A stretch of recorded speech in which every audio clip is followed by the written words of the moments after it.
When Claire said it, she wasn't joking. Her lips curved into that smug little smirk that always made my stomach twist. Half desire, half irritation. "You want time together?" she asked, voice dripping with sarcasm. "I want a month without you. Deal?" I stared at her, coffee mug in hand, the early morning light cutting through the kitchen blinds. For a moment I thought she was teasing, one of those passive-aggressive jabs that had become her signature over the last year. But the look in her eyes said otherwise. She was serious. So I said the only thing that came to mind. "Done." Her smirk faltered just slightly, like she hadn't expected me to call her bluff. I turned away, pretending to check my phone, but inside, something snapped. Not with anger, but with finality. The truth was, things had been dying between us for months. The small arguments, the cold silences, the forced smiles in front of friends.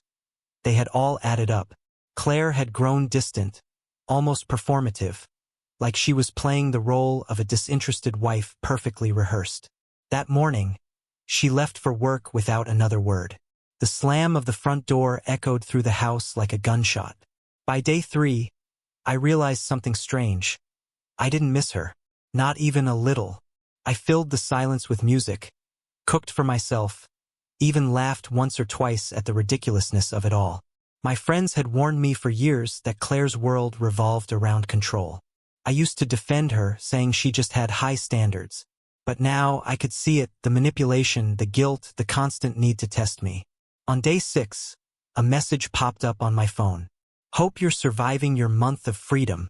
I typed, "Doing great, actually," and hit send without a second thought. That's when I noticed her Instagram post. A picture of a wine glass by candlelight. The caption read, "Some company makes you forget what you were missing." My chest tightened. Maybe it was just a dinner. Maybe not. But the truth is, I didn't even feel jealous, only curious. Who was she with? And how long had this been brewing? The next few days blurred together. Work, gym, sleep, repeat. I found myself sleeping better. I wasn't checking her messages or wondering when she'd come home. For the first time in years, my life felt peaceful. By day 10, I ran into Emily, Claire's best friend. We crossed paths at the cafe down the street. She looked uncomfortable when she saw me, like she hadn't planned on it. "Hey," I said, smiling politely. "Hey, Daniel." Her voice was careful, controlled. "How's the month off?" "Peaceful," I said with a small laugh. Didn't realize how quiet the house could be. She hesitated. Then, almost too quickly, she said, "Claire mentioned you two were taking space. Probably for the best." Her tone was off, defensive, like she was trying to convince herself. I let it go, but the seed was planted. That night, curiosity got the better of me. I scrolled through Claire's new posts. More candles, more smiles, more captions about self-discovery. But one detail caught my eye. The reflection in a restaurant window, the faint outline of a man across from her. I zoomed in. It wasn't clear, but it wasn't random either. Day 14 arrived. Halfway through our deal, Claire texted me, "Don't forget, you promised a month. No checking in." I replied, "No need. I'm good." Her response came seconds later. "Of course you are."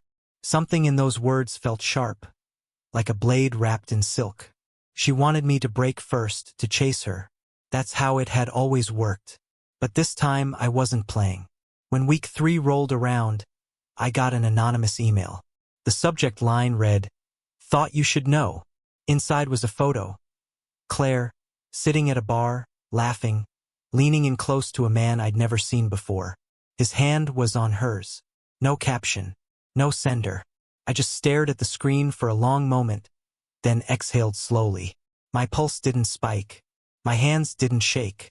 I just felt free. That night I didn't sleep. Not because I was angry, because I wasn't.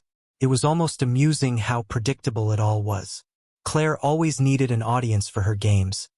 And when I stopped reacting, she found someone new to perform for. The next morning, I made myself a black coffee, sat by the window, and thought about the quiet. It wasn't emptiness anymore. It was clarity. I didn't reply to her texts. I didn't look at her posts. I went to work, came home, and existed without her shadow over me. By day 25, I'd already decided what I would do when the month ended. On the 30th day, she came home, not because she wanted to talk, but because she expected to be welcomed back. The door opened, and the scent of her perfume filled the house before she even stepped in. She looked radiant. Hair done, perfect makeup, that smug smile back on her face. "So," she said, dropping her bag by the couch. "Miss me?" I smiled faintly. "You look happy." "I am." She walked past me, heading straight for the kitchen like she owned the air in the room. "You see, Daniel, sometimes space reminds you what you really want. And I realized I still want this. Us." I almost laughed. The confidence in her tone was absurd. She thought she still controlled the narrative. I leaned against the counter, watching her. "Interesting," I said quietly, "because I realized something too." She paused, eyebrows raised. "Oh? And what's that?" "That I'm happier without you." The smirk vanished. "Excuse me?" I met her gaze. "You asked for a month without me. You got it. And in that month, I finally remembered who I was before all the noise.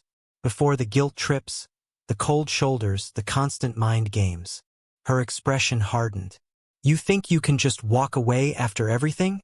"I don't think," I said. "I know." She scoffed, arms crossing. "You'll regret this, Daniel.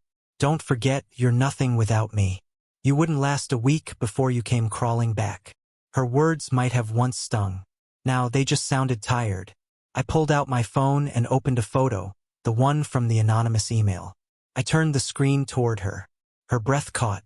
The color drained from her face. "Where did you get that?" "Someone thought I should know," I said simply. "I didn't ask who. Didn't need to." "Daniel, it's not what you think." I shook my head. "It's exactly what I think, Claire. And the best part? I don't even care anymore. You taught me to stop caring." She stood frozen, struggling for words. The silence stretched between us like a wall. For once, she had no power here. "I'm moving out," I said, voice calm. "You can keep the house. I'll send the papers next week." Her jaw trembled, but she forced a bitter laugh. "So that's it? You just walk away?" "That's the difference between us," I replied. "You play games to hurt people. I walk away to heal." I turned and headed for the door. As I stepped outside, I could still hear her shouting my name, but her voice sounded distant, like an echo from another life.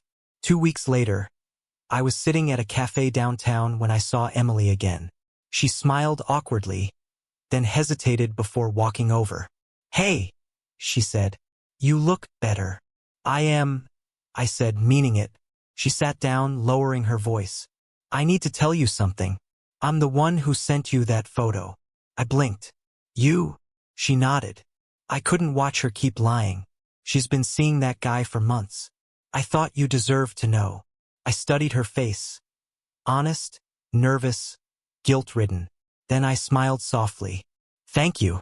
She looked surprised. "You're not mad?" "No. You helped me see what I should have seen a long time ago." We talked for an hour, not about Claire, but about everything else. Life, work, small things that didn't hurt to say aloud. Felt normal. When I got home that night, I packed the last of my things and locked the door behind me for the final time. No drama. No revenge speech. Just silence, the kind that feels like peace, not loss. Claire texted me 3 days later. "I made a mistake. Can we talk?" I stared at the screen for a moment before replying. "You wanted a month without me. Make it permanent." Then I deleted her number, put the phone down, and stepped outside into the evening air. The city lights shimmered, and for the first time in years, I didn't feel alone. I felt alive.